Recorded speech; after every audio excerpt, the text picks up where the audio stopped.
Oh, I see. There we go. And we're live. Welcome, everyone. All right.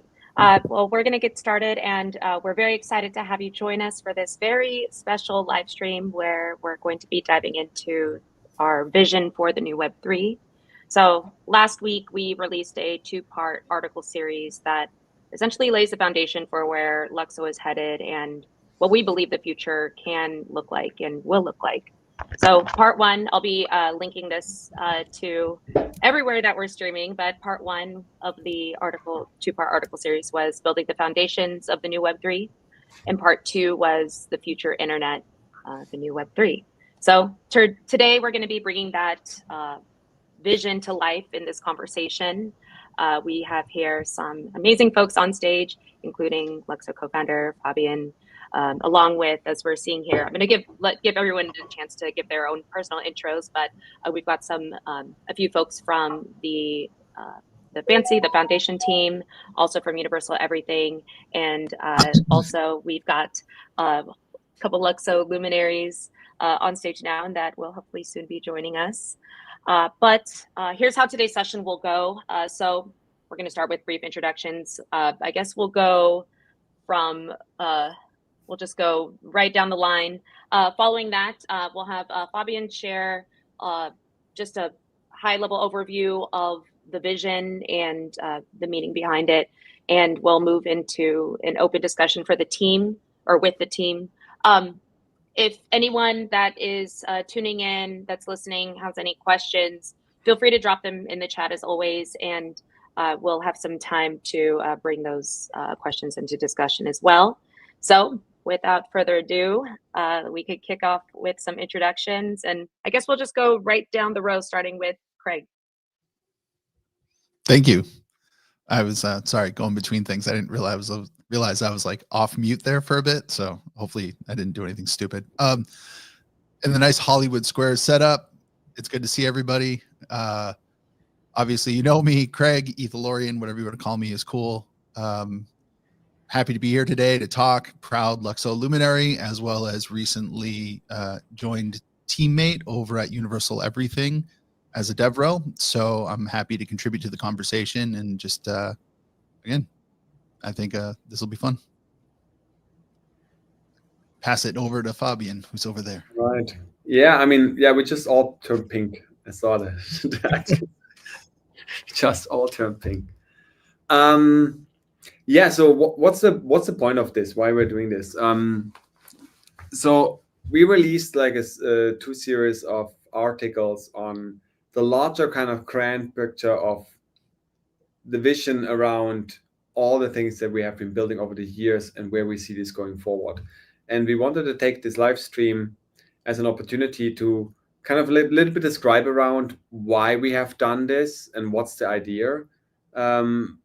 And also, like, you know, allow feedback and questions and talk a little bit about this, the bigger kind of picture. Because LUKSO has been around for a while, and it kind of like went through this growth phase of like the early ideation, and obviously it was all kicked off with our white paper from 2019, the blueprint for the new creative economies, where we kind of laid out a lot of different possibilities of what we see this creative economy to be. We initially then angled it on the fashion, and as we described in the first article, it's basically bringing. I mean, the idea was, how can we bring Web3 into the masses? You know, how can we make sure that like everybody eventually is using it, and it's not just for traders, you know, and people who make money. So, and the lifestyle angle was actually a really interesting one, because the lifestyle angle really, this is actually where culture has been created, right? If we think about musicians, if we think about, you know, art in general, and if we think about pretty much everything that's created on the internet, content creators, you know, YouTubers, you know, even journalism and any kind of, you know, person that produces anything in our global digital society, those people haven't touched Web3 yet, right? And how can we bring them in? And this is how we started out, and it all started by rethinking what are the building blocks that are necessary to make this happen. So how can we bring this technology to the masses? And obviously, getting people used to wallets and cryptographic wallets and proper key and private key and all of this stuff, and then hoping somehow that turns into your grandma doing, I don't know, cool Web3 stuff, is a little far-fetched. And we are 10 years down blockchain, programmable blockchains in Ethereum, and we're still at the token level. So I think it's quite important to kind of like reassess and rethink what this is and what can this be. And that was the whole idea of LUKSO since the beginning, and this is how we started out building it out. I hope everybody read the vision posts, and if you don't want to read, you can listen to it on our Twitter post with the nice voice of Kat speaking it to you. Fabian, quickly, yeah, before we get into the real depth of it, okay, let's go around Hollywood Squares and let everybody introduce. Oh, the Hollywood. I don't know what a Hollywood Square is, man. Oh, it was a game show where everybody sat in this tic-tac-toe board and you had to answer questions. Dude, I'm not an American. Yeah, okay. sorry. I know it's a very, very American show. I can't not be American, unfortunately. So before we get deep into the vision, why don't we go down to Amir, who's right underneath you now in this kind of grid setup. And Amir, why don't you introduce yourself, and then we'll go to Lucian and then Kat, and then we'll get into the vision proper. Yeah, for sure. Hi, everyone. I'm Amir, the founder of Rata Labs. I'm a full-stack Web3 developer, and it's been almost a year. I built on top of LUKSO. I use LSPs to create mini devs and some useful, say, applications on LUKSO, and super excited to be here with you and talk with Fabian and other team members. Thank you. Thanks, Amir. Hello, everybody. I'm Lucian. Probably most of you know me by now. I work with the foundation out of Switzerland here, and I'm also a passionate DJ music producer. Hi, everyone. I'm a bit of a newer face here. My name is Kat. I'm the Director of Transformation at Universal Everything. I handle all things communications, creative, and then building up a bit of the marketing team with Universal Everything, and working very closely with product and Fabian and alongside the foundation as well. You know what? I will add to that too. I have a background in fashion, where I actually came from a background of fashion styling and costume design for 12 years, and moved right into identity and blockchain and user experience, which transitions really well into creative direction. But I also have a degree in business as well, and is always really interested in economics and token ecosystems as well. So it goes hand in hand with everything that we do here. And I'm super excited to be here and love this so much.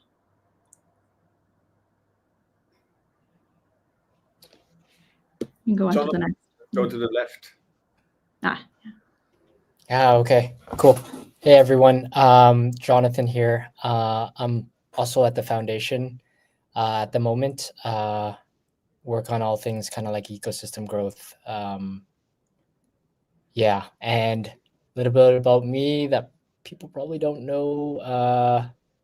At one point, I was a breakdancer. So I love doing that. Don't do it as much now, but will always be in my heart. I want that, Jonathan. I'm really interested. I haven't heard that. Yeah. I want to see. Yeah. It's the less kind of but I'll pass it on to Alan. Yeah. All right. Hi everyone. I think already part of the community already know me. I'm leading the marketing, also from the fancy side. And something interesting about me, I would say, when I was studying university, I created like a comic that became like an alter ego about myself. So it's an astronaut, and that astronaut is like myself, seeing a different perspective of life in this planet. So yeah, it's like my vision. So I feel like an alien in this planet. So I can pass it to, I don't know who's missing, Daniel, that joined recently. Hey guys, yeah, Daniel here, Metaversal, longtime supporter of LUKSO, Luminary. Glad to be here. I enjoy the metaverse, so I like VR, Pop 1 games. That's something interesting about me. Super excited about the future of LUKSO, and it's great to see so much development and content coming out this year. So I'm here to support everyone. I'm happy to be here. Daniel All right, also has a awesome. degree in time travel as well. Spoke with him for a while on that at ETH Denver. So if you ever want to go back in time, definitely speak to him. Yeah, or forwards. That's awesome. Super dope. All right. Well, thank you everyone for joining us. Really excited that we have also our You're LUKSO missing Natasha, luminaries no? here joining. Oh no! Shoot. And your Hey. son. All right, go ahead. Oh, Happy girls. you know me. Left each other. All right. Go ahead, Natasha. Hey guys, I mean, I feel like the community already owes me. I'm Fawn or Natasha, and head of community. You see me around. Thanks, Annalisa. Of course. And then for myself, before we segue, I'm Annalisa. I do social and marketing for the LUKSO Foundation. And fun fact about me, I am also a DJ, as some may know. But now that we've got the intros out of the way, thank you for reminding me that I forgot two of the people on this call. But let's go ahead and segue into just a discussion on the vision, like the two articles that we posted over the past, I believe, week. And yeah, we can cut right back into it, Fabian. All right. Yeah, I didn't want to cut you out, and now we have all this nice. Actually, this view before is so interesting because it looks like you a like bunch this one? of social media pictures. I mean, fine with me. I don't need to be in the spotlight, but the social media swipe screens. Yeah. So, I mean, but you can also put me in the spotlight if that's convenient for other people to see me. So. I'll run back to this view when we have our open discussion. Yeah, and look at this cool UP Boxes book here. Alex made it and gave it to me. Yeah, so like I mean, to bring it back like to the purpose of this call is it's basically the idea of these vision posts were to really kind of like bring back like that bigger picture that LUKSO and all the technologies that we have built are all about. It was never about just creating a network, you know, like any other networks exist. It was never about just, you know, making a profile for social or just making, you know, some NFTs for fashion. It was always about redefining the foundations that we need to actually create a new Web3, to create actually a Web3 that will be eventually going to the masses, that will be adopted and used by everybody. And that can only really happen if we go beyond finance, if we go beyond, you know, what we have seen in crypto so far. The whole article is really about like showing the journey that we have and also really explaining why are we doing it the way we are doing it. And the route we chose is not an easy one. And the route we chose is not a unique one, not a common one, because there's actually no other blockchain project that I'm aware of that had ever tried that route.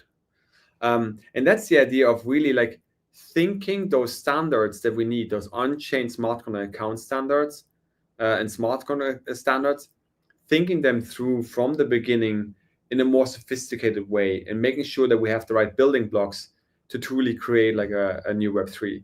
And as a little bit of a, you know, history lesson, when we look at what we had at Ethereum, ERC20 was the first standard.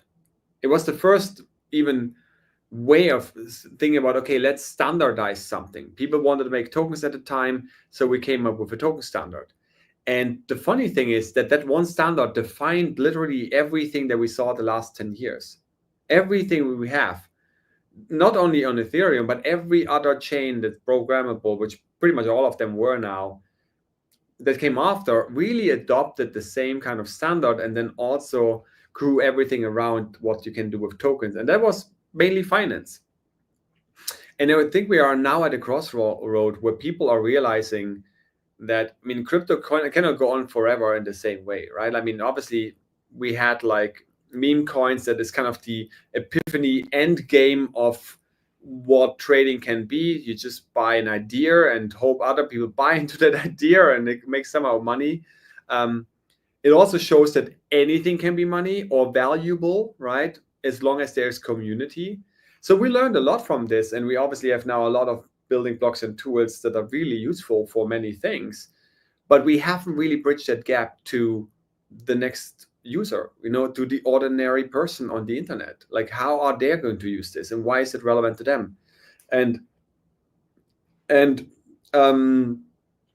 this is pretty much the idea of like what we built, over the last years at LUKSO, creating these standards proposals. And the reason why we had them done not in the Ethereum space, because that's the most common question, and why you guys don't just create those standards as an ERC and like everybody does, right? And then you have a debate and they get adopted or not. The problem is that works well for small improvements or for like small additions that improve on the existing ecosystem. Like if you want to do something that uses ERC20 in some way, you might get an approval. If you want to do other things that are more complex, it gets already difficult. I mean, we're seeing this with the account standards or the account abstraction ideas on Ethereum. They took a lot of effort and they took quite a while. So what if you want to have with really like a kind of redoing of the foundations, redo the token standards, come up with a comprehensive account system? The truth is, you would never ever be able to propose this, on Ethereum as an ERC or anywhere else. Like no one would like be able to say, okay, that's great, let's just change all of our tokens, or let's just use this as an account from the get-go, because it's very slow. You're really dealing with a lot of different voices to make that happen. So that's exactly why we created a new standards track. We went kind of off track, if you will, literally, called it LSPs, like LUKSO standards proposals, to have a clean slate where we could start and build this from. And in order to make those kind of standards and such new kind of building blocks adoptable, it needs its own network, because you will not get an agreement and exist a network given that there's already the network effect around, existing standards like ERC20. So we chose to start a new network really solely for that reason, so that we can do the right building blocks. And obviously the choices, I mean, another question I get really often, when I talk to Ethereum folks or others, like, why you didn't build an L2? And I even have this sticker at home where it says L2 and you see a green road, and then you see L1, it's like a dangerous broken road. And the truth is, in L2, if you just want to do an app chain, or you want to do just something to do things faster for trading, it might be okay. Because in an L2, you secure the assets that you bridge from an L1. So you bridge them over, and the security on the sidechain depends on the idea that I can always get my assets back, even if the sidechain stops running, because they're actually only existing on the L1, and I just created a clone on the L2. When you want to do something like an account, follow us, you want to have like, a new reputation systems. You want to have applications that have their own reputation. You want to really have that kind of social fabric and interactions that go beyond just, a token and trading. You need an L1. You need the most decentralized infrastructure and decentralized consensus you can get. And what better consensus than the one that is proof of stake and the most decentralized that I'm aware of right now, and that's Ethereum. So that's why we took Ethereum's consensus. And the benefit of that is also all the development that goes to Ethereum is benefiting LUKSO. So in a way, it's kind of like Ethereum's little sister frontier where we can experiment around new standards while benefiting from the bigger brother's development, but we can also experiment in this new direction, which is about building blocks that haven't been existing on that comprehensive level yet. So the vision is all about, for LUKSO, being the network where we can experiment with these new building blocks and these new standards, and then through them we can now create a Web3 experience that is social by default, that allows for a lot more new kind of things, because it has these new standards that have a lot of new mechanics, and where we can also improve on tokens, NFTs, and other things. An improvement that you just cannot do on existing networks because they already ran with the #1 version. Version 0.1, by the way, ERC20 is the 0.1 version of tokens. So that's exactly why we chose the way we chose this. And one thing that's really important is, and I think this is for us, as a community, that we really need to understand and kind of change in our way we perceive things and how we are acting and how we're communicating. We want to be inclusive. We want to be part of the Ethereum community, because that's where all the tech comes from, including ours, and still comes from. That's where all the smart developers and builders are, and that's where we will contribute to eventually, because all these standards that we're building, they also all work on other chains, and that's for a reason, and that's on purpose. And universal profiles will also go cross-chain. They're already built for that since the beginning, and eventually you will be able to have your universal profile and interact with stuff on Ethereum based on any other chain, while also interacting with mini apps on LUKSO. But we need to kind of change a little bit, like the way we voice things, the way we interact with these other ecosystems. And I think that's kind of bring us also a bit more in the debate and the discussion here. When we are being very our stuff is better than your stuff, we are very tribal. It's like football teams, you're then either on the green team side or on the yellow team side, or on the red team side, on the blue side, and that's exactly what makes other builders that come from Ethereum or the currently building on Base not really be interested in looking this up and really diving in, because they think, okay, this is this different thing here. They're making their own thing. I'm already like in this ecosystem, and they don't seem to be very friendly. I don't want to check it out. It makes actually the really smart developers almost impossible to even look at our stuff, even if it's genius.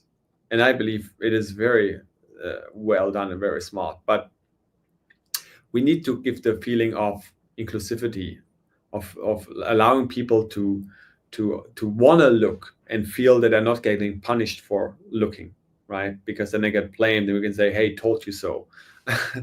It was better, I told you so, So actually, a big part of this call is really to kind of align us as a community in how do we want to be perceived in the outside, and how do we want to communicate in the outside as a community.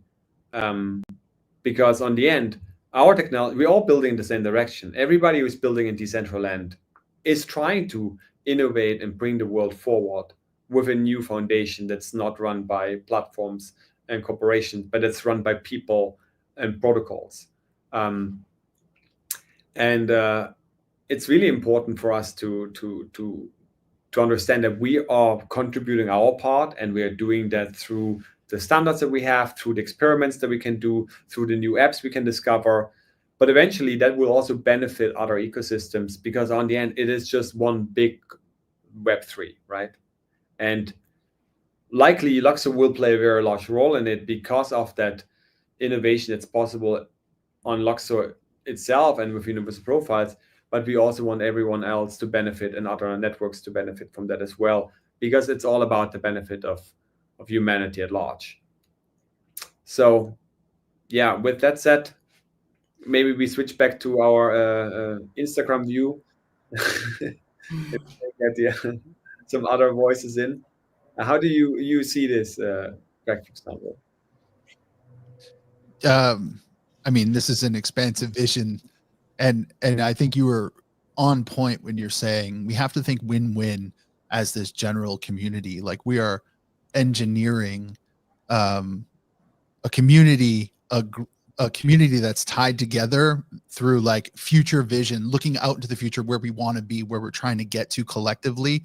And we're not going to get there by being like really isolationist, you know, like in this way where it's kind of like, I think there's the old cliche, like go fast, go alone, go far together. And like, there's that general idea there.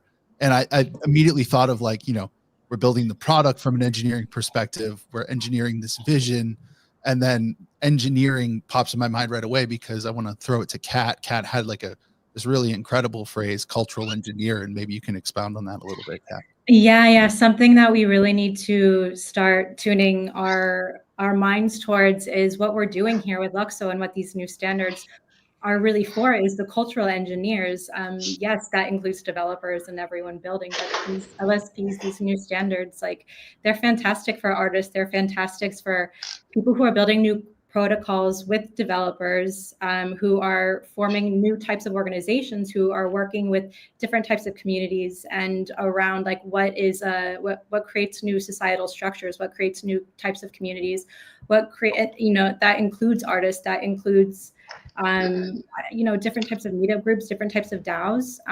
And what's really beautiful about this new identity piece, this social identity piece, in conjunction with these standards, is that we now have the opportunity to create new like behavioral mechanisms, if you will. So just in other words, like new types of interactions, new types of value systems, new types of reputation in a way that we've not even seen before in Web 2. So we get to kind of really open our minds here and explore things that we have never been able to do before with these standards and with this new identity piece.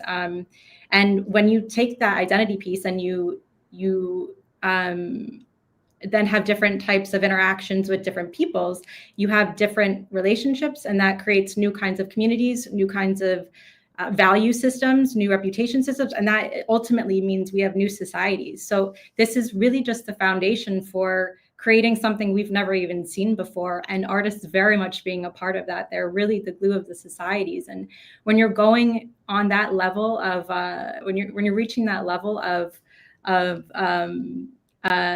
new types of behaviors, that trickle down effect like actually also then in turns goes right back to artists, because they're the ones picking up on this. You know, we see that reflected first and foremost in music and in fashion and in art, and then that trickles right back out to society. So it becomes this really beautiful ripple wave effect, like in and out, and being able to capture these new value systems is just like a really cool and beautiful thing. That's super exciting. And that's really what we're trying to do here with this vision, to say, hey, yeah, this started off in a place, but this is so much bigger than we think it is.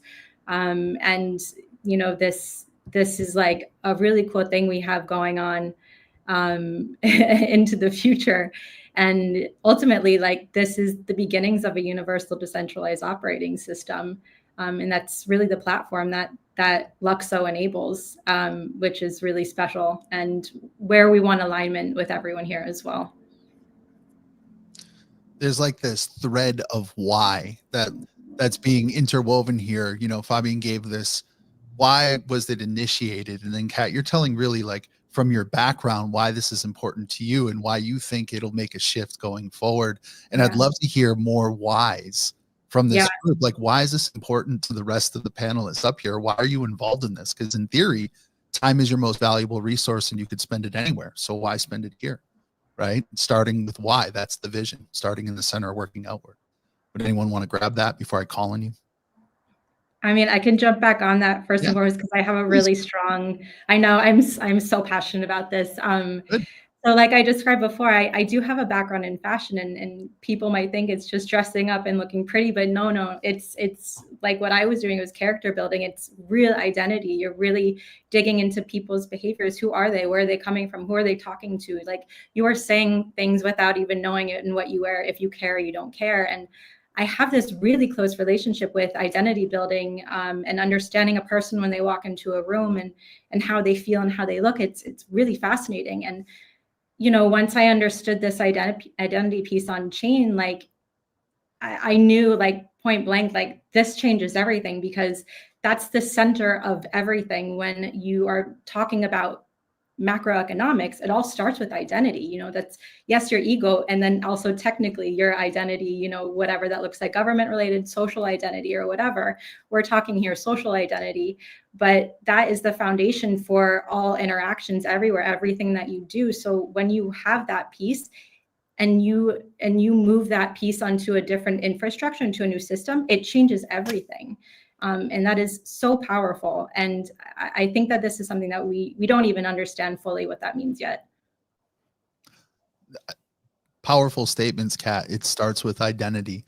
And again, this, like, when you get out of bed in the morning, a lot of times the reason you get out of bed is tied into whatever identity you have, whatever you think about yourself. So again, turning that question back out to this entire panel, like, why are you here? What do you resonate in this vision? How do you see this vision expanding? How do you own it? Because again, I think the articulation, the personal articulation of the vision across our entire community out to the very fringes of it is super important. That's what's going to spread it. So who's jumping in? I mean, I can jump in from a marketing perspective. I think, I mean, we all agree that what makes LUKSO powerful in general is just not about the tech in particular. Of course it is, but like, it's the why and the reason behind it. So we are here like to not like repeat on what already exists, but like we are here to create like the future of Web3. And I think whenever we talk about like future campaigns and messaging and so on and initiatives, we are always thinking ahead. And right now, I mean, already the future is already past. So we are always thinking ahead. So I think with from a marketing perspective, like I think our role is to really make that vision tangible and inclusive. And that comes when we were brainstorming in this massive campaign that we're building. Like, it was the question of what are we solving right now and what can be solved in the future. And I think that is the spark that we need to invite to the people and to the community in general, like to think on what they can build on LUKSO, right? And that's actually kind of matching with this vision article. And that's why we need to use this momentum, like to invite the world to really build with us, like to just not the Web3 world, but like everyone on the creative world. Because at the end, I mean, I work for Fancy, which is the creative economies. So I think our voice needs to be beyond Web3. We need to talk to anyone, architects, designers, whatever they feel that they can use us as a platform or like this gateway between Web2 and Web3. Because at the end, the future of Web3 is just not decentralized, but it's like social, alive, and expressive in a way. So yeah, that's my only insight on this. Okay, Yeah. I can go next. Go right ahead. In these 8.5 years in this industry, it has become over time more of the deeper meaning of not only decentralization, but also about how we're going to interact in the future web. And then through my artist lens, I had always a lot of thoughts, and I wrote them down over the years. How is this future interaction looking like for artists? Because the future is all about artists also claiming back their communities, also their identities, their creations, everything basically. And this is very beautifully described in the white paper originally as the connective tissue, and also in the vision article with the circularity of how those interactions happen.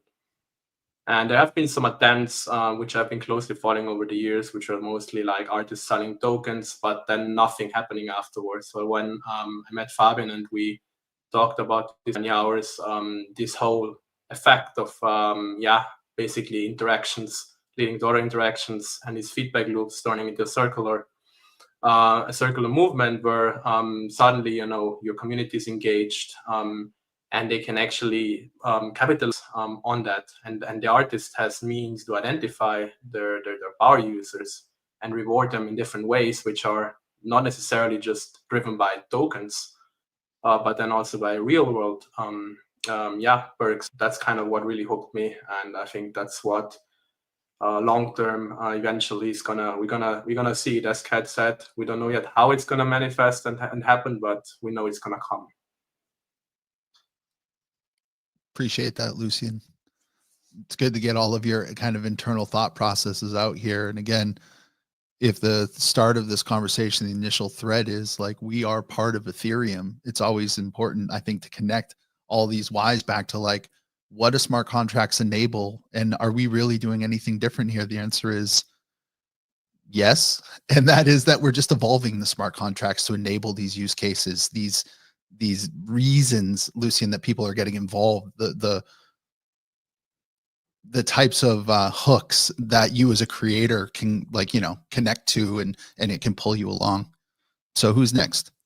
I would love to jump in here and just say that's like a kind of big reason why I kind of jumped into the Web3 space in general, but I was kind of onboarded really with LUKSO. And I think what's interesting is like the way that I like to think about it is like, you know, we have this footprint of digital that we've existed on kind of social media platforms and things like that for the last kind of 10 to 15 years, but you don't have a sense of like digital heritage. And I think that this is a really interesting concept that is enabled by LUKSO and by Web3. But I think it's this idea of like building this digital legacy that is like lasting and isn't kind of your culture and your person kind of scattered across many different apps. It kind of lives with you on chain in one place, and you get to kind of build on it over time. And so I really like this kind of thought of that. And I think LUKSO does that really well.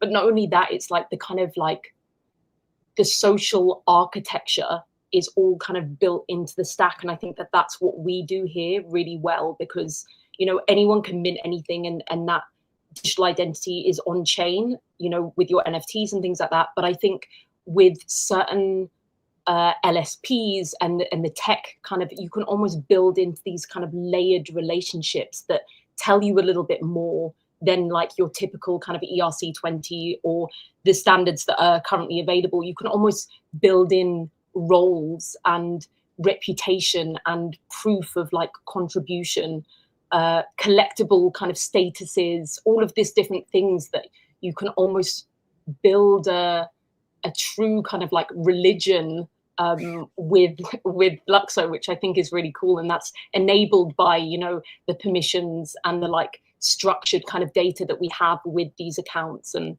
I just think that that's really interesting and something that we're offering that is different from that kind of wider vision of Ethereum, that, you know, everyone is very interested in this digital heritage and having an actual on-chain footprint that no one can touch. But we do it slightly differently, and we have a little bit more kind of structure to it. So I think that's interesting. Yeah, but I would really like this actually, like, I mean, number one, I would say also ownership, right? Owning yourself, your digital self, because we don't own it. But I think really like what you kind of said, like this is exactly what I would the way I would like to see us is really being a contributor, because on the end, there's no LUKSO or Ethereum. We building literally all of our stuff is built, number one, on the network, number two, on all the tooling that exists, and we're expanding it into this new way. So it makes it more flexible, and it makes it more, it just makes it more human, because all your accounts are, you know, somewhat more identifiable human, you know, identity by default. We're basically playing around with putting a new kind of Lego subset on top, that then on the end, what happens if people start building with those, you know? And hopefully eventually that will spread then to every other network, and it becomes your default. Your universal profile should be your default account across all the Web3. And sure, I mean, down the road, DeFi and all of this stuff will always play a role. But I guess at some point, once you get the actual normal people in, once you get the content creators, the artists, the musician, anybody who really creates culture engineers, if you get those people in, we will very quickly learn how small the DeFi space or the whole finance space actually was. Because the actual number of real users there, even if it's in the millions, is nothing compared to the rest of the world that actually, like, you know, is online, or even just the people who are online, which is, you know, 2, 3, 4 billion people. You know, it's a microcosmos that we're living in right now. That's Web3, and we can really expand it to a macrocosmos that brings in a lot more. You know, it brings a whole new universe.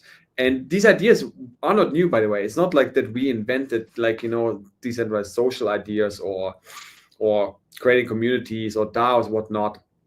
Those ideas have been around since 2013. They actually have been even around since the cypherpunk movement back in the 90s already. What Ethereum back in the day did with the Mist browser is we kind of put it into a understandable picture. And what we are now doing here is really, we have built the baseline, the base pieces to make that vision actually become true. So it sounds a bit bold, but it's in a way like the Ethereum 2.0, if you will. But that's not to be, us versus Ethereum. It's we are expanding it so that later other networks, including Ethereum mainnet, can really benefit from that as well. Because we're the only space where we can experiment in that new way. There's no other place you can do it, because you don't get the adoption or even anyone changing your assets, to some new kind of token standard. So it's a whole new experimentation. Yeah. All right. So, yep, you got it, Dan. Sorry, the Topo Chico is killing me. Dan, you're on mute. If it doesn't happen once a stream.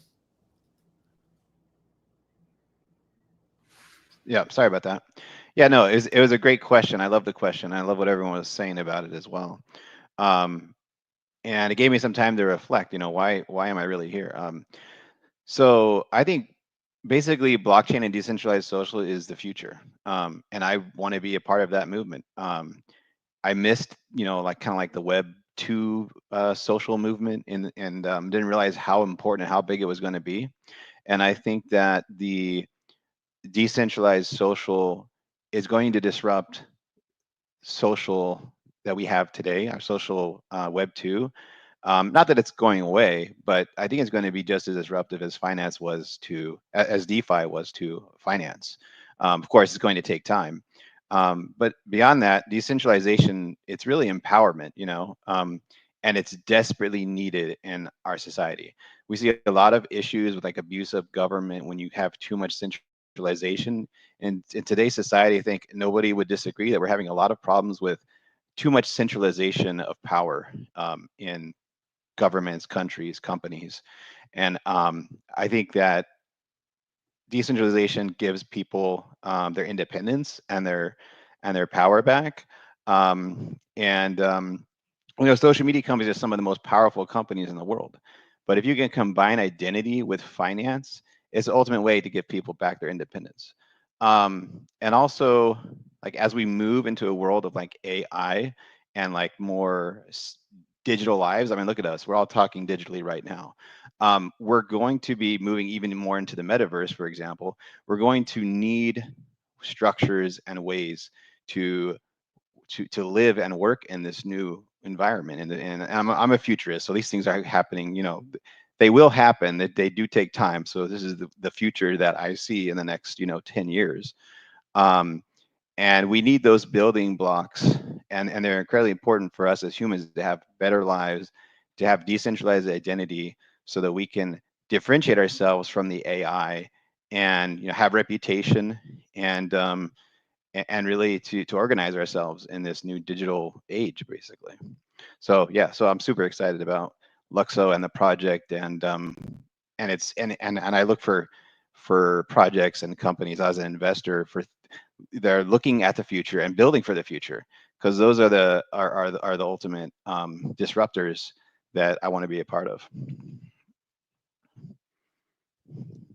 I appreciate that from a luminary. Like everyone comes with a different bent, and you were definitely more on the finance side, Dan. I haven't spoken to you at length, but you have Amir right next to you, and I'd love to have Amir also give his perspective, because you're coming in from more of the investor side, the person who's evaluating the market, trying to look into the future to see where society's going. Amir is, as we know, the machine, very technical out there building every day. Like, what are you seeing, Amir? Why are you here? Yeah, I appreciate. I think the biggest challenge in Web3 industry is to bring more people on board. And at the end, we are in the same industry, let's say. The vision is great, it's big, and in the meantime, difficult.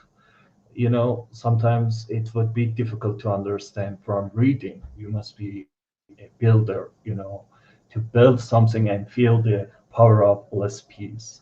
So as Fabian mentioned, the foundation is ready, and the interesting part is to expand the LUKSO ecosystem to other ecosystems. As a builder, according to my experience, we really, let's say, got tired of updating our profiles on every, let's say, platforms. Okay, sometimes I prefer to use a profile picture for a few years, let's say, without spending time and, let's say, update. So yeah, everything is ready. LSPs are great, powerful. We need to expand the ecosystem. We are in the same industry, let's say.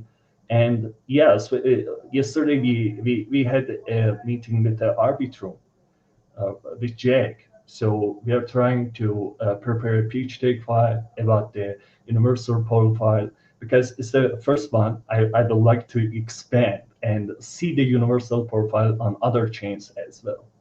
So yeah, we need to show its power with building some dApps and deploying the other chains as well. Yeah. I think, yeah, LSPs are the answer. As a builder, I tried a few times to learn how to use Web3, how to use MetaMask. It's difficult, actually. The first thing comes up when you are talking or you are installing MetaMask on your browser is about, okay, what if I lose my seed phrases, or how can I store my private key, or I don't trust this PC, for example. So LSPs, or let's say current people, normal people, need something like Web2 experience.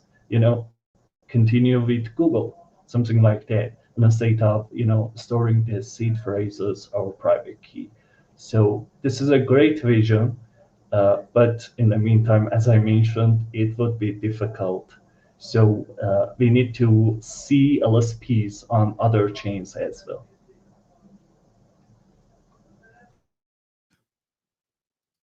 Maybe one thing, Amir, actually the Arbitrum thing, yeah, you should write me about this, because on the end, this is fairly easy to deploy a universal profile on Arbitrum right now. It's pretty, I mean, the only thing which is missing is that we would need to support it in the browser extension, and we would need to deploy the factory contracts. But after that, it's actually just sending one transaction. That soon in the backup that we release, you will have this one like call data and an address, and all you need to do is send a transaction with this to another chain, and you have your profile on another chain. That's a little off topic, but it's an important one. For sure. Yeah. Yeah. I mean, I love this. At any time, it could be like a breakout room, but unfortunately, we don't have breakout rooms in StreamYard. Amir, I appreciate you weighing in here, because you have like I said, you have a perspective that is different than any one of us, right? Because you're coming at it from your own angle. I think, John, I want to send it over to you, but in the context of, as the person I've seen talk to everybody on the ground in a conference type scenario, and I know how busy you are from the growth perspective, like, how important is it for us to really reintegrate, as the vision paper puts out, into this greater Ethereum ecosystem? Like, how is that a high leverage play for our ecosystem at this moment? Yeah, I think it's important for us to look forwards and backwards at the same time, right? Because for many years, we've been looking forward into the future, and we've got like a much grander vision than what we think, the space sees. And I truly believe in that. Just seeing how the tech has rolled out, look, I'm going to be honest, even in the early stages of joining LUKSO, I mean, all we had was to just believe Fabian. But now, with things starting to build out, speaking to builders, seeing the reaction of what's being built out from other builders who haven't built yet, and seeing their eyes kind of light up with some of the stuff that has been built by the tech team and Fabian, it becomes more and more real, right? And we're not just trusting. someone, right? Trust not, you got to verify, not trust, right? Where was it? Yeah, verify, not trust. And so, and then while we have this like very forward-looking kind of vision, which we're starting to see kind of like traction and it really coming to life, I do think at the same time we have to be pretty thoughtful, in looking at what are the existing innovations that have, some inkling of product market fit, DeFi, right? And then in that vein of like, really being inclusive and bringing back into the Ethereum ecosystem, there's a lot of developers and kind of mind share in that direction. So it's not about pivoting or anything like that. It's reintegration, right? We've kind of expanded out. We're an organism as a space, and now we've got to contract and then expand back out again. And so, yes, we are building something different, but I think there's space to reintegrate what's been created so far, bring them on board so that we can see how it can benefit the ecosystem, and then of course through that process, with the new LSPs and the tooling and the standards and social, how we can bring that part of things to a whole new level. So, look, I think it's important that we mesh, as Daniel said, financial and social, because then, it's all complementary, right? It's also along the same lines of inclusivity, and sometimes you have to go back to go into the future, or at the same time if you can time travel, or multiple dimensions. So yeah, very aligned with what everyone has a different kind of perspective, but that's what makes an ecosystem, right? And there's always going to be differing opinions, but we've all come into this world with a role to play, and that's what makes up the whole web. If we all thought the same way, it's but overall the vision is kind of aligned, but there's different things people can build bring to the table, right? Which makes a community at the end of the day. So yeah. We had a question, John. I don't know if you want to jump in and take it, okay, and then anyone else can weigh in. One of the questions, and Lucian, thanks for bringing this back to top of mind. How are we going to attract more builders to the ecosystem? I know that's a question that you could probably run with. I have an opinion there, but you can go first, please. Yeah, cool. I'm sure others on the team have quite a few thoughts on this, but something we've been discussing about is, we have this ecosystem, right? There's a lot of cool things on it. The thing we're working on is the discoverability, and when a user gets onboarded, it's still quite a bit of work for them to figure out all the cool things that really highlight, and then that they could start thinking about, like, leveraging that potential of what's being built, right? And one thing is also thinking, like the ecosystem itself almost needs to not be the product itself. And I'm putting my business hat on now, right? But it's really a combination of the work that UE is doing on how you do things on the blockchain, whether it's from a user perspective when it comes to universal profiles, the grid, the drastic kind of like UX improvements, and especially as kind of builders start to build and make that even easier, right, with the foundations, and then also UE's really laying down the groundwork for how you do things as a developer to build really cool applications on LUKSO, right? And then that's the how, and then the what is what you can do on the chain, which some of the builders like Amir are really kind of defining what are those cool things that you can build, right? And then really the product or the go-to-market is, hey, you've got this, you've got the how and the what, right? We just need to kind of package it almost like a starter pack, right? To builders, to the different audiences we want to bring in, so it's easy for them right? You know, what are those core kind of like 6 to 8 applications that right now we're seeing already, but make it a little bit more kind of cohesive. And then the go-to-market is something that is much easier to understand. Doesn't take a lot of searching. I'll give an example, right? Like my wife and I are starting IVF, right? So if you don't know that, that's in vitro fertilization, etc. Part of that is her taking injections, to stimulate the hormones so we can get the embryos going. If the IVF clinic was to say, hey, you know, we've got all this research that has gone on to what we think we can do to get your wife pregnant. Here is the medicine. You got to go here to get it. This is where you can get the needles. This is where you can get the disposal kind of needle box, right? And we had to go into 5,000 different directions and put in that extra work. Probably wouldn't even do it, right? But when you get onboarded onto that process, there's a video for you. They give you everything kind of in a starter kit. And so I think, what we're starting to, as we see that apps kind of get built out by the community, is really packaging it in a very cohesive kind of nice way so that when we go to market, it's all there, right? And if you want if you think it's cool, what you can do is cool, then expand out. And then, we have that built out, over time, right? But there needs to be that starter pack. So whether it's to devs, people who are just interested in Web3 and to see what is that next cutting edge tool or package of tools or the network to really bring the space forward. And even as a creator, hey, what can I actually do with it? If it's so innovative, we need to package it in the right way. And so it's really thinking in those kind of lines, right, to make it easy. And Fabian's done that to a very large extent, right, from a developer side of point of view. But the foundation, it's kind of bringing all those pieces together. Yeah, I'm not sure if I'm making sense, and I'm probably giving really weird kind of examples, but yeah, it's just what's coming to mind.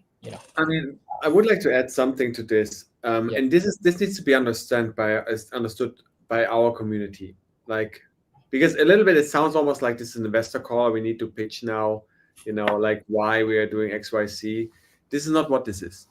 We are building a ground level technology, and that technology is going to change a lot of things. It's something that doesn't exist yet, and it's something that society and humanity as we know it needed. We're seeing it now. Look at Twitter.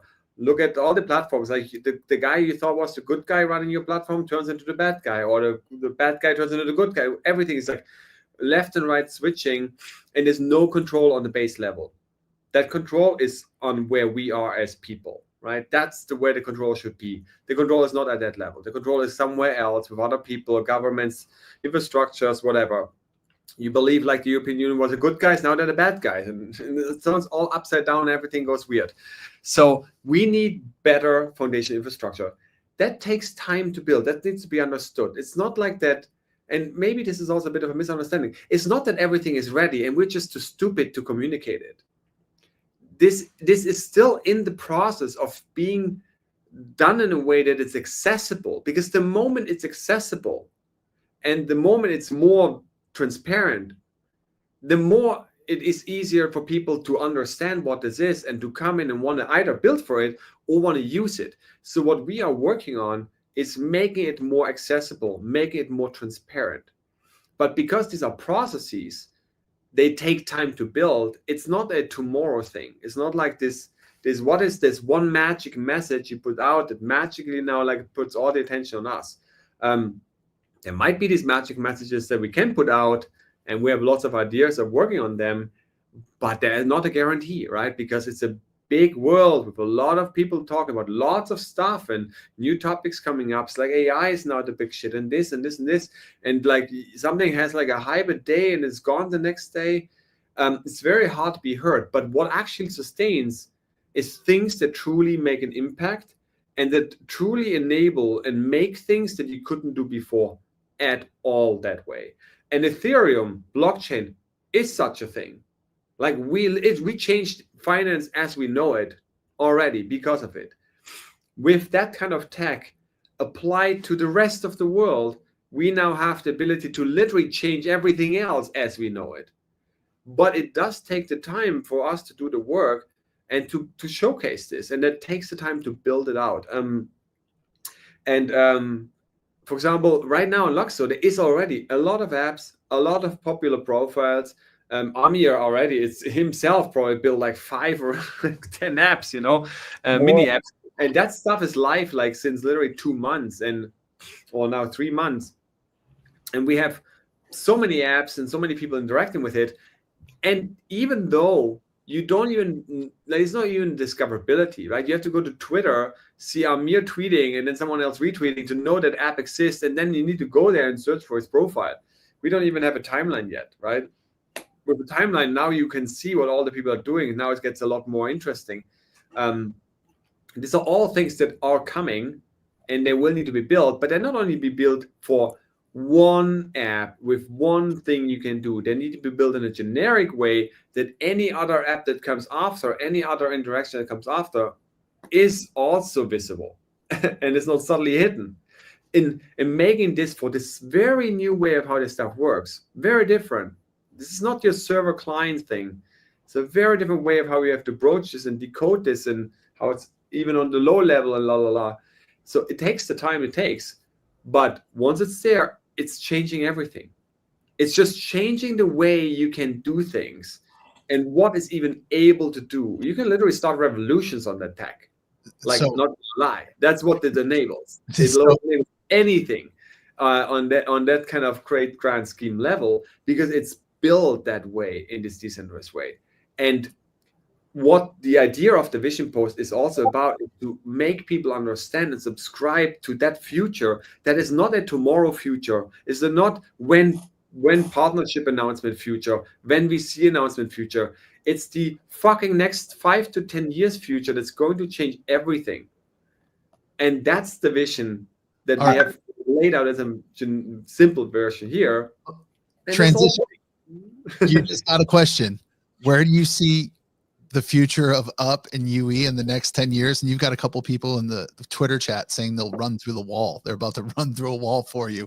So I guess to keep you out of the weeds of your day-to-day and let you explore this a little bit more, tied into what is the vision of UE and Up going forward would be, if all the foundations were built, you didn't have to worry about building universal anything anymore. And you could just turn your mind to what's the most interesting application that you could build. Great question, Greg. Perfect question. Now we're talking about the interesting questions. I mean, I would love to build something around decentralized journalism. I would actually really like to build like, systems that help with like making independent journalism, making truth finding, making platform and surfacing of information and also verification of information more transparent. I think that would be great because right now, thanks Elon Musk, now everybody can post whatever they want on X, but it's pretty hard to know what is legit. People don't even fucking put sources on anything they like tweet all the time. Even just that feature on X, like you can add a source would be a great feature to have, but on blockchain we can actually make that trustable, verifiable.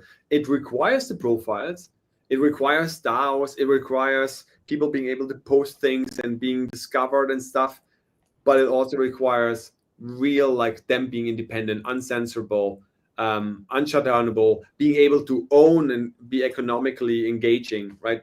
That would be a great thing to do. I would definitely also love to see real decentralized virtual worlds that really have decentralized computing for the actual world and then a decentralized account system like universal profiles under the hood where you literally can create a whole virtual economy that you can live in and interact in. And by then we hopefully have a lot of better VR headsets.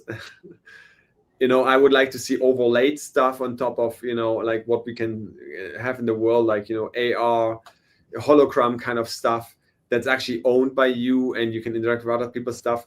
But I mean, there's a lot of more ideas I have, but there's a lot of stuff that can happen when this tech exists and it is built the right way. And it is built the right way. And we are now at that stage of making it accessible, make it more transparent, make it trustable, make it usable, make it user-friendly. And that takes time, with a team of 20 devs. I mean, like there's a limit of what can be done. Send me, like, we can make another ICO, send us millions of dollars, and we can scale up the team, and then things go maybe faster. But with the resources we have, we're doing a pretty insane job. Yeah. Agreed. I love that answer as well. Great. Go By ahead. the way, I just got a text from Louis. He's like, Fabian on his rant, ha ha ha, made me smile. How could you not love this man? I was like, this is why. This is perfect. It's lovely. All right. Before we lose this one here, though, I want to, Kat, there's a question, like, what do you see the future of Up and UE in the next 5 to 10 years? And as you're quietly working behind the scenes and steering a lot of this kind of identity piece and, like, the feel of this, like, what do you see? How are you planning to engineer this going forward? Okay, so I have a lot of different answers for this. Long term, I want UE and the standards to be a new one of these. I want it to run my new piece of hardware, if you will, in some way, shape, or form. And I know we're going to get there, and I know that this is the infrastructure exactly for this. And that just gives me the goosebumps thinking about it. I get really excited.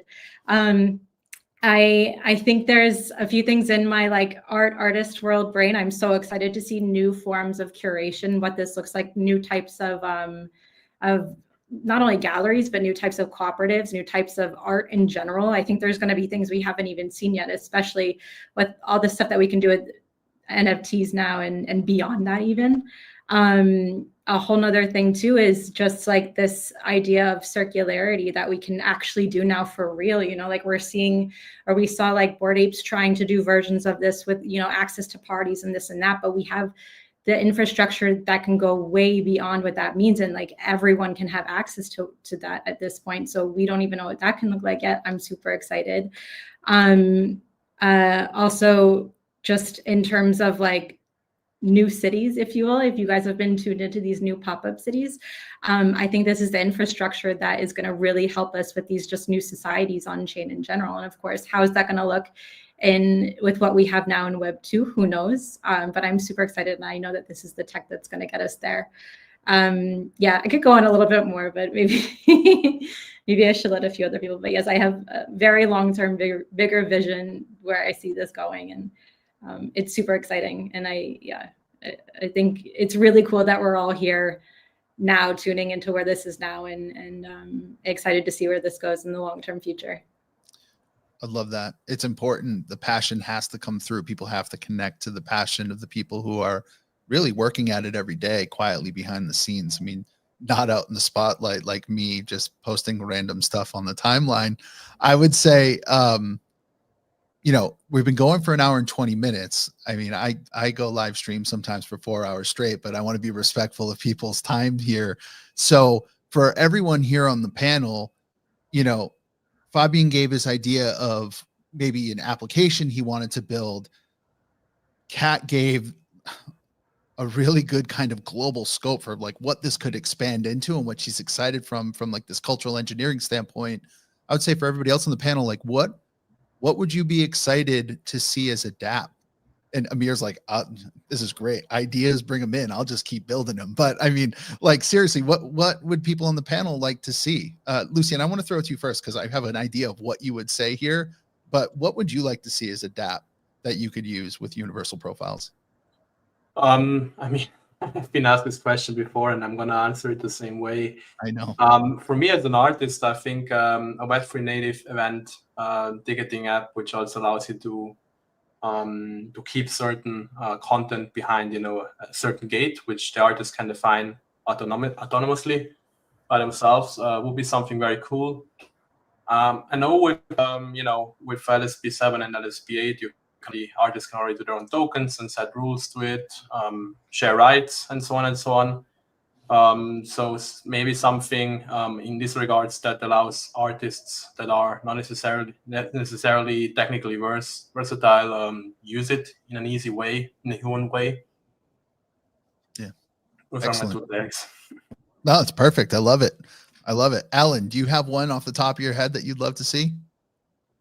For me, I mean, I'm a huge fan of sports, so something that it could be related to sports, like I don't know, like an athlete digital identity hub or something, like something that it could be like a verified UP for athletes that include like their milestones or like kind of tokenized memorabilia or fan badges, something that could have like also exclusive content, that it could be like an all-in on-chain identity, I guess. Like if you think for a boxer or a footballer, like, or a tennis player, like imagine showing the profiles and their history, like match stats, maybe also NFTs. I don't know, something like that would be cool. Love it. Fawn. I'm just picking people random from the crowd right now, so be ready for it. We're popcorning. Go ahead, Fawn. Oh my god, there's like so many different things that I want. I want my on-chain wardrobe with full kind of circularity. I want to see from process to delivering at my door. I want to see all of the stats. I want to see who worked on my stuff. This is stuff that we were kind of envisioning back at when I was in fashion university in 2012. Oh my god, it's been so long.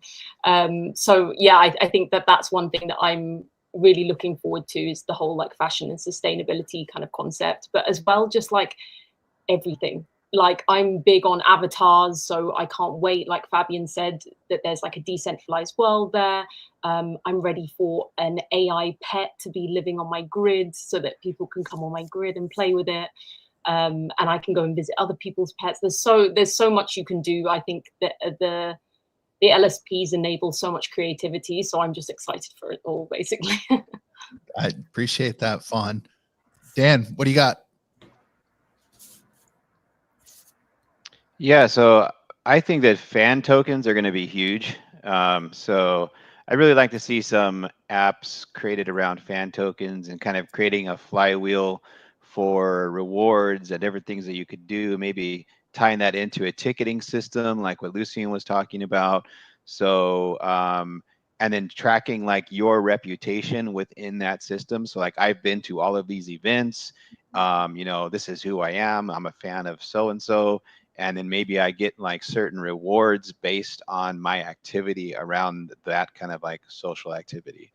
So I think if we can get that built out, that is going to be like the next huge wave of the future for social blockchains. I'd like to add to that, because there's something here that I think that we need to really open our minds to and realize that what we can do here that we can't do anywhere else yet, and we've never seen before. And it totally has to do exactly what you're talking about, Daniel and Fawn as well. Like the way that we've seen this now with any artist or any curation of like person, right, with their profile, or, you know, even if you want to call them an influencer or an artist or however, with their community, they usually grow that community somewhere on like TikTok or Instagram or somewhere else. And then if they want to do something like have tickets to their show or have them listen to their music, they have to go somewhere else. You're asking your community, you're asking your fans to go to a different platform to then purchase tickets somewhere else out of that platform, out of that economy, if you will, right? And now we have, for the first time, one place where you can do that all in one place and one platform, where you can not only be a person starting as a person, but then you can grow a community. You can turn that profile into a company if you wanted to, or a DAO, or an enterprise, or an artist collective, right? So you can do that all in one place. And then if you are an artist and you are growing your community just in one place, you now can keep all of those economics of a ticketing system, of fan distributions, of playing your music, all in one place, all in one economy, all in one world. And this is something we have never seen before, and it was not possible ever before. So that in itself is like going back to that question of like, what can we do to get more developers, is have them understand this. And so that, I think, is one of the biggest things that we can do, is like, what can we create that exemplifies the power of these standards and these profiles? Like, what can you do here that you can't do anywhere else? And that is huge. That lot of people are probably not going to like that either, but that's also why this needs to be a yes and we're open to everyone and everything. But that's like why this is, it's just one example too of why this is so powerful and what's so different here that you can't do anywhere else. Yeah, I would like to actually add to this, because this is a very important point that Kat is making. It's not about, oh, you guys built this one app that can do this one thing, and that's what I have been waiting for, and that's now the killer app. What makes LUKSO, these standards in Universal Profile, what makes that so special and unique is because it creates now this new, you can now do things and build things that you just couldn't even think of. You can create exactly this thing where you can have one profile and you can do economic stuff on it, and you can do your social things on it down the road, and you can interact with people. You cannot keep one identity and interact with all of this stuff, like exactly what's currently not possible, right? All the examples Kat were giving. It's like this combination, the possibility things. That's what it is. This what's possible. And this is the same like when you ask someone, before Ethereum was started, you have this new programmable blockchain. What can you do now? Like, what is this for? And look where we are. Like, it changed everything. It changed the whole crypto space as we know it. It really blew things from like tiny Bitcoin, make a payment kind of idea, to like DeFi, to like lending, to like, decentralized social in its early days and everything. It's like just so far out. And what we did is we are taking that possibility, we just expanded it with the right building blocks, that it also becomes accessible to normal people, and is social, and is interesting, it's transparent, and now you can actually get to build things that go far beyond just the finance. This is the big thing. So it's really hard to capture all of this what we built here into this kind of one little tiny box and say, I want this one app, and I know what this one app is successful, and that leads to now users equals growth and value. It's not that simple. It's going to, once understood, and exactly what Kat says, the tricky part is making people see that, normal users, and making developers see that. And what is the tricky part here? And this brings us back to the developer question, or even the user question. We need to obviously continue building out the way that it becomes more visible. If you look at what you can do on Universal Everything now versus a year ago, I guess everybody can clearly state, okay, that's a big difference, right? What you could do with a profile in the beginning, just saw your profile with some tokens, versus now it's a huge difference. Like, it's created a whole universe already, right? So now add like discoverability on top of that, and that's already a huge next step. And then add like some creative people like Amir and others building like one app that really starts to become very popular. And now you have a whole like Friends Tech moment, right? Just one little mini app that needs to take to do that. We have a whole idea of how we create a full circle, and we will build mini apps that will create a full circle that I can talk about in the future. But these are these things. It's the playing together of all the things, of all the building blocks that make that so special. It's not each single piece by its own.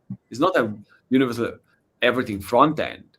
It's not the browser extension, mobile app, or whatever future thing we are going to build, like an easy way to do that in the browser, for example. It's the playing everything together. Zusammenspiel in German, we would say that. I don't know how we would say that in English. Yeah. I've got a question. What? An orchestra. Jonathan, 1 second. I want to hear the English. I was saying it's like an orchestra where everything is fine-tuned with each other. Yeah, exactly. Yeah. So Fabian, we've got universal profiles. One of the innovations with that, and on the token side of it, is LSP3, which is the key value store, the metadata key value store, and you can attach. Yeah, that's ES725Y actually, and the LSP3 is just the metadata. Actually, right. The real innovation, funny enough, especially in this correlation of tokens and profiles, is LSP1. It's the first standard that I ever proposed. And fun fact, that's not even be like at all explored. It's the fact that any protocol or asset can inform any profile. And by being able to be informed and the profile being able to react automatically, Now you can think of protocols that automate all kind of stuff on chain. So I can have a digital self, like I become an influencer. Now I can say, sure, you want to follow me? If you follow me, I give you 10 of my tokens back.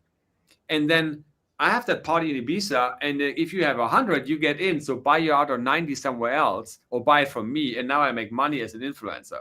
And they're incentivized. You could automate things like this. It's about those kind of new behaviors, like Kat described, that are forming, that's going to change the landscape, not just in crypto, whatever, who cares? It's going to change the world, like massively. Like people never thought that people will look at a stream of pictures on Instagram and find this interesting. It's like the most stared at stuff that we have in the world, you know? People literally look at pictures of other people eating stuff and so on. Now imagine you have what we call the connective tissue. You have these tokens. They are transparent. You know who's creating them, who's owning them, who are these people, how these groups relate, how they interact with each other. You have that, and all the mechanics you can build around it. Like, it's going to change everything. And this is just one thing you could do on such a network. Just one of them could already play out in millions of different variations of new kind of behavioral dynamics between people and communities. So that's the powerful thing and the interesting thing, is to seeing that and understanding that. And that's what I'm preaching so long, and it's not understood yet either fully with most. And but it's going to be visible. You know, that's exactly where we are building this. And then the more we build, the more we make it transparent, the more it becomes clear to everybody, and it's going to block together like a little puzzle. Amen to the priest. You're being poked, Fabian. Oh, go ahead, John. Go ahead, so please. if we had, let's say, 10 D apps that are in the music direction, right? Through the interactions with those different 10 music D apps, is it possible to then aggregate, whether it's a whitelisted list of those 10 kind of music applications, and it's managed by the community, and then we could aggregate certain data, like the number of hours listened across all of these D apps, and then attach it to the metadata profile, to the profile's metadata, at which then another application that's completely unrelated to what's, you know, in that basket could then leverage directly reading from the user profile and then do something with it or trigger something else? And apps, anything can be built. Look, you can read anything, you can make any kind of interactions possible. It's an orchestra. Say again? It's like an orchestra. It's not silos of platforms, but it's all platforms that are connected. It all depends on the end, on the builder, on it really depends on what you want to do. So if you want to do streaming, that's like the blockchain. You don't like send, you know, seconds of stream to a chain. That's just not scalable. Like, you have to architecture systems in a certain way if you want to capture that data. By the way, it's not just using about LUKSO or blockchain. It's using about all this different infrastructure that people build, right? Decentralized file storages, these decentralized video streaming like LivePeer, like all these CK proof systems that we see, they can easily be used on top of a universal profile. That's exactly why this is really exactly why this whole thing that we have right now, it's not us building now everything in a little isolated bubble. Everything is built that's being built currently on Ethereum, all this zero knowledge proof kind of stuff, all of these things will be useful to universal profiles. It just takes one dev to combine the two. It's like, that's exactly why we, as a space, as the Ethereum, the larger blockchain space, we're all working together. We're all building tools for each other. You know, that's the whole point of open source. You know, you can use LivePeer and you have a decentralized YouTube, and you plug that together with universal profiles, and you have a profile picture on the creator who makes the YouTube video. Like, it can be built, right? That's the point of like this future that we have. It obviously needs someone to build it, and if it's us, it will take a little time, you know, but it can be done. And we have the best infrastructure with those standards for making any of this stuff happen. So we do have infrastructure, and we're building more. The connective tissue that you brought up, and I've heard Lucian talk about this before, you're being poked for a little bit of a spoiler here. Do you have a spoiler maybe on something that's coming up? I don't know if you want to say anything. You can tell me no. You can just say no. So, like me or yeah. Maybe check the private chat, and I'll carry the conversation for a half. Yeah, no, I mean, I can point it out. I can talk about that. Maybe do this on the end. Okay. All right. So we're getting to the end now. Like we're at the time where people are in the private chat going, "Hey, wrap this up." Like if they had the hook, they'd be pulling us off the stage. But really, to reframe this entire conversation, the vision here is expansive, and the vision is, like Kat said, it's yes and. It is, we are LUKSO, but LUKSO is Ethereum. It's really this playground, like you said, Fabian. It's this extension. It's this like fun place to go play. It's the younger brother or younger sister that has the great affect that you want to hang out with. Like that is what LUKSO should really be. It's experimental. And we need to think in that win-win mindset, right? That positivity. And that's the vision here. The vision is really comes back to this central point of, if someone has to be wrong in order to join our club and have fun with us, we're never going to get them here, because no one likes to be wrong, right? If they have to admit that, no, I'm wrong, you're right, you guys are right, like that's tough. Instead, we need to be welcoming of all kinds. You're having fun on any chain you want to have fun on, come have fun here too, right? And that's to the point of, like Amir is saying, this exploration into different ecosystems and this evangelizing of the tech outside of our little bubble right here, and be very inclusive and yes and. Like that's, therein lies the vision. Yeah, it's about, yes, being kind, but also it's just simply like generating curiosity. It just, one little spark is all it takes, is generating some curiosity. You know, people don't want to be nagged about why their tech isn't good or what's superior to them. Like that's not cool. It's not how we're going to get people to come take a look at what's going on. So this is something that we all need to be on board with, and as a community, really being an extension of this vision and feeling of inclusivity and wanting to just show people like, hey, come check this out. Maybe you can do that over here, or see how this can look with this, you know, just generate curiosity. Yeah. For sure. Awesome. Yeah. So I want to exactly. So I mean, I'm seeing here chat about the bridge. So yeah, the bridge is coming, and the bridge is like on the technical side almost done. But that's not the thing I wanted to talk about or mention. No. It's the bridge. When moon. So basically, the point is exactly, we were talking about this connective tissue, right? So one thing that's coming soon is actually the ability to create any kind of token and NFT directly on Universal Everything. What this will enable is that all these people in the past who created NFT collections that really had to find a dev and or go to Universal page and could do a certain type, now can do that.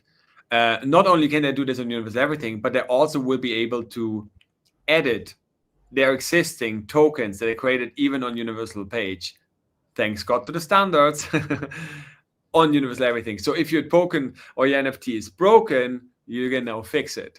And it's going to enable literally a lot. And that means now you can actually create an artist token, like as simple as just going there, picking the pictures, picking the text, whatever, and then even going forward, update, you know, whatever messages you put on this token. You're in total control of your token and the metadata of it.